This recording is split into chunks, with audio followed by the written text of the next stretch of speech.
అందరికీ తెలుసు కోవిడ్ అన్నది మళ్ళీ వస్తున్నట్టు. Covid cases are on the rise. I'm doctor Sridhar Devu, intervention radiologist, and I fix blood vessels without opening them.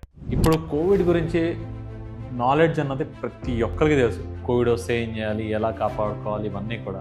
Trivikram గారు చెప్పినట్టు భయం ఉన్నాడు అల్సర్తోనే పోవచ్చు, కానీ ధైర్యం ఉన్నాడు క్యాన్సర్ని కూడా జయిస్తాడు. అలా ఈ కోవిడ్ గురించి పానిక్ అయ్యి ఏదో చేసేయడం కన్నా రెండు విషయాలు చేస్తే చాలు. ఏంటంటే ఫస్ట్ థింగ్, ఈ నంబర్స్, స్టాటిస్టిక్స్ ఇవన్నీ కూడా ఎవడో మేము లేదా వాట్సాప్ ఫార్వర్డ్ కాకుండా మన గవర్నమెంట్ చాలా పద్ధతిగా ఏ రోజు స్టాటిస్టిక్స్ ఆ రోజు అప్డేట్ చేస్తూ ఆల్మోస్ట్ ప్రతి అవర్కి అప్డేట్ చేస్తున్నారు. దాన్ని ఫాలో అవ్వడం. రెండోది, ఏం చేయాలో ఏం చేయకూడదో ఈ మొదటి 2 వేవ్స్ పుణ్యం అని చెప్పి ప్రతి ఒక్కరికి తెలుసు. సో నేను కొత్తగా చెప్పాల్సిన అవసరం లేదు. సో చెప్పేది ఏంటంటే, మనం చేయాల్సింది ఏమీ లేదు, అలాగని చేయగలిగేది కూడా ఏమీ లేదు. కేవలం జాగ్రత్తగా ఉండడం తప్పిస్తుంది.